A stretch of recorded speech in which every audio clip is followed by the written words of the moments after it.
Outros projetos de lei poderão ser analisados em sessão ordinária, como é o caso do que corrige o FGTS pelo índice da poupança.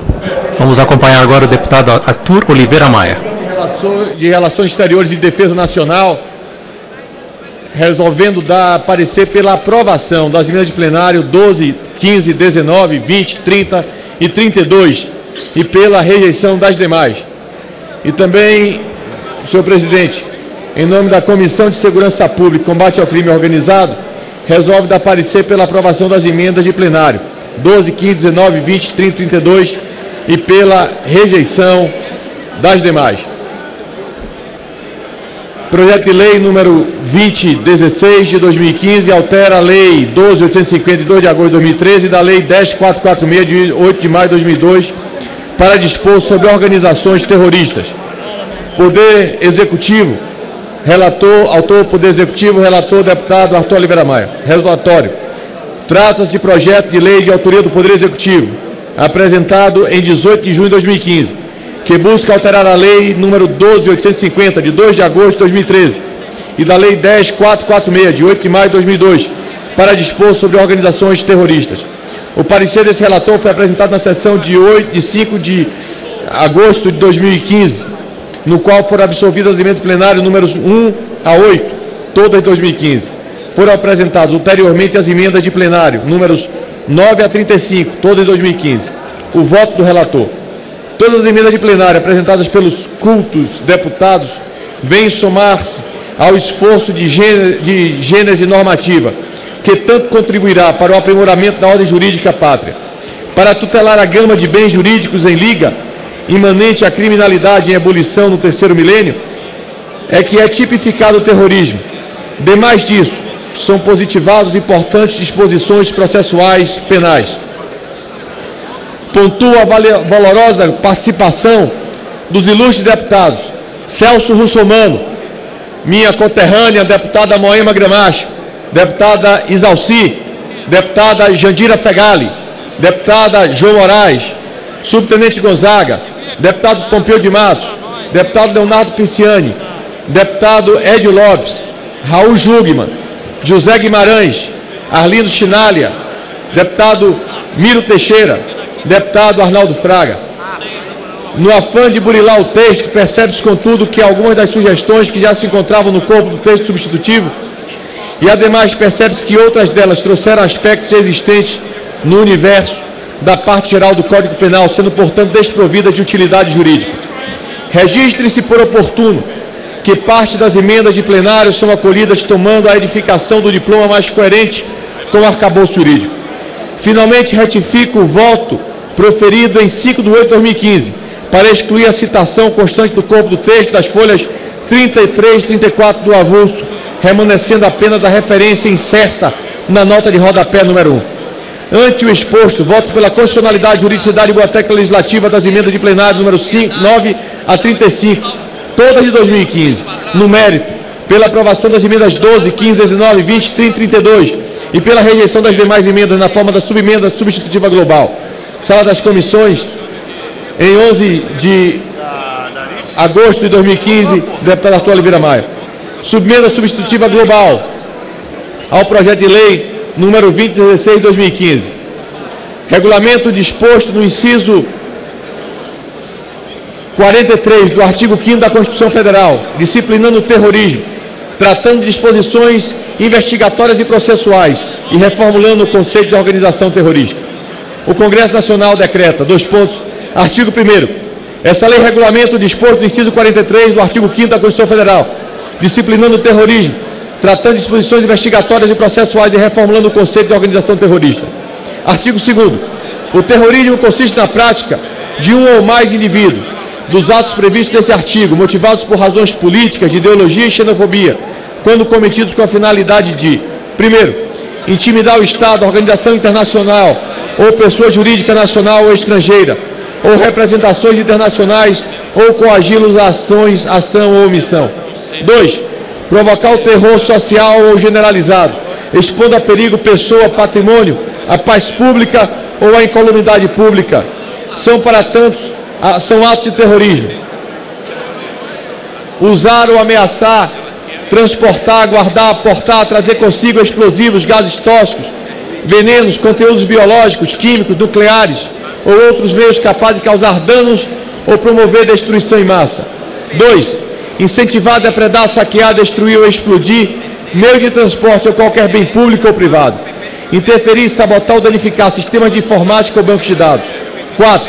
Sabotar o funcionamento ou apoderar-se com violência, grave ameaça à pessoa ou serviço de mecanismos cibernéticos do controle total ou parcial, ainda que de modo temporário, de meio de comunicação ou de transporte, de portos, aeroportos, estações ferroviárias ou rodoviárias, hospitais, casas de saúde, escolas, estádios esportivos, instalações públicas ou locais onde funcionam serviços públicos essenciais, instalações ou geração ou transmissão de energia ou instalações militares, instalações de exploração, refino e processamento de petróleo e gás, instituições bancárias e sua rede de atendimento.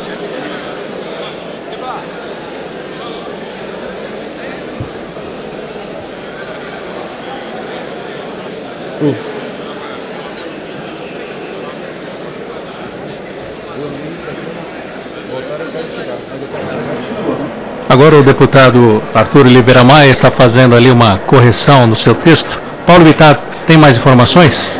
Ele faz uma pausa para apenas averiguar uma informação e já retoma. Daqui a pouco a gente traz mais informação. Por si ou mais indivíduos dos atos previstos nesse artigo. Parágrafo 2º. O artigo 2º. Parágrafo. Você posto uma emenda para aqui, a não ser que tenha violência contra a pessoa, arma explosiva. Vai agregar isso. Pena de reclusão de 12 a 30 anos, além das sanções correspondentes à ameaça ou violência. Parágrafo 2º. O disposto desse artigo não se aplica à conduta individual ou coletiva de pessoas em manifestações políticas, movimentos sociais, sindicais, religiosos, de classe ou categoria profissional, direcionados por propósitos sociais ou reivindicatórios, visando a contestar, criticar, protestar ou apoiar, com o objetivo de defender direitos e garantias e liberdades constitucionais, sem prejuízo da tipificação penal contida em lei. Artigo 3º. Trabalhar para grupo, pessoa física ou jurídica, ou prestar-lhe colaboração, tendo conhecimento de sua atividade principal ou secundária, é dirigida à prática de ato de terrorismo. Pena, reclusão de 5 a 8 anos e multa. Parágrafo 1º. Nas mesmas penas incorre quem dá abrigo ou guarida a pessoa de quem saiba que tenha praticado ou esteja por praticar crime de terrorismo. Parágrafo 2º. Na hipótese do parágrafo anterior, não haverá pena se o agente for ascendente ou descendente, em primeiro grau, cônjuge, companheiro estável ou irmão da pessoa abrigada ou recebido. Essa escusa não alcança os partícipes que ostentem idêntica condição. Artigo 4º. Fazer publicamente apologia de fato tipificado como crime nessa lei ou do seu autor. Pena, reclusão de 4 a 8 anos e multa. Parágrafo 1º. Nas mesmas penas incorre quem incitar a prática de fato tipificado como crime nessa lei. Parágrafo 2º. Aumenta-se a pena de 1/6 a 2/3 se o crime é praticado pela rede mundial de computadores ou por qualquer meio de comunicação social. Artigo 5º. Realizar atos preparatórios de terrorismo com propósito inequívoco de consumar tal delito. Pena, a correspondente ao delito consumado diminuída de 1/4 até sua metade. Parágrafo 1º. Incorre nas mesmas penas o agente que, com o propósito de praticar ato de terrorismo. Primeiro, recrutar, organizar, transportar ou municiar indivíduos que viajem para o país distinto daquele da sua residência ou nacionalidade. 2. Fornecer ou receber treinamento em país distinto daquele da sua residência ou nacionalidade. Parágrafo 2º. Nas hipóteses do parágrafo anterior, quando a conduta não envolver treinamento ou viagem para país distinto daquele da sua residência ou nacionalidade, a pena será correspondente ao delito consumado, diminuída de metade a 2/3. Artigo 6º. Receber, prover, oferecer, obter, guardar, manter em depósito, solicitar, investir ou de qualquer modo, direto ou indiretamente, recursos ativos, bens, direitos, valores ou serviços de qualquer natureza para o planejamento, a preparação ou a execução dos crimes previstos nessa lei. Pena, reclusão de 15 a 30 anos. Parágrafo único. Incorre na mesma pena quem oferecer ou receber, obtiver, guardar, mantiver em depósito, solicitar, investir ou de qualquer modo contribuir para a obtenção de ativo, bem ou recurso financeiro, com a finalidade de financiar total ou parcialmente pessoa, grupo de pessoas, associação, entidade, organização criminosa, que tenha como atividade principal ou secundária, mesmo que em caráter eventual, a prática dos crimes previstos nesta lei. Artigo 7º. Salvo quando for elementar da prática de qualquer crime previsto nessa lei, se de algum deles resultar lesão corporal grave, aumenta-se a pena de 1/3. Se resultar morte, aumenta-se da pena em metade. Artigo 8º. Se da prática de qualquer crime previsto nessa lei resultar dano ambiental, aumenta-se a pena de 1/3. Artigo 9º. Condenados a regime fechado cumprirão pena em estabelecimento penal de segurança máxima. Artigo 10. Mesmo antes de iniciada a execução do crime de terrorismo, na hipótese do artigo 5º dessa lei, aplicam-se as disposições do artigo 15 do Decreto-Lei 2848, de 7 de dezembro de 1940, o Código Penal. Artigo 11. Para todos os efeitos legais, considera-se que os crimes previstos nessa lei são praticados contra o interesse da União, cabendo à Polícia Federal a investigação criminal em sede de inquérito policial e à Justiça Federal o seu processamento e julgamento nos termos do artigo 109.4 da Constituição Federal. Parágrafo único. Fica a cargo do Gabinete de Segurança Institucional da Presidência da República a coordenação, o chamado GSI, a coordenação dos trabalhos de prevenção e combate aos crimes previstos nessa lei, enquanto não regulamentada esta coordenação pelo Poder Executivo. Artigo 12º.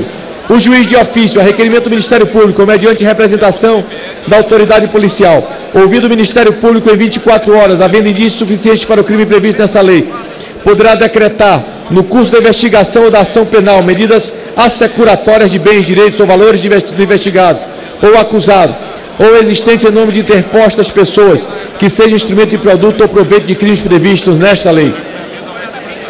Proceder-se-á a alienação antecipada para a preservação do valor dos bens, sempre que estiverem sujeitos a qualquer grau de deteriorização ou depreciação, ou quando houver dificuldade para a sua manutenção.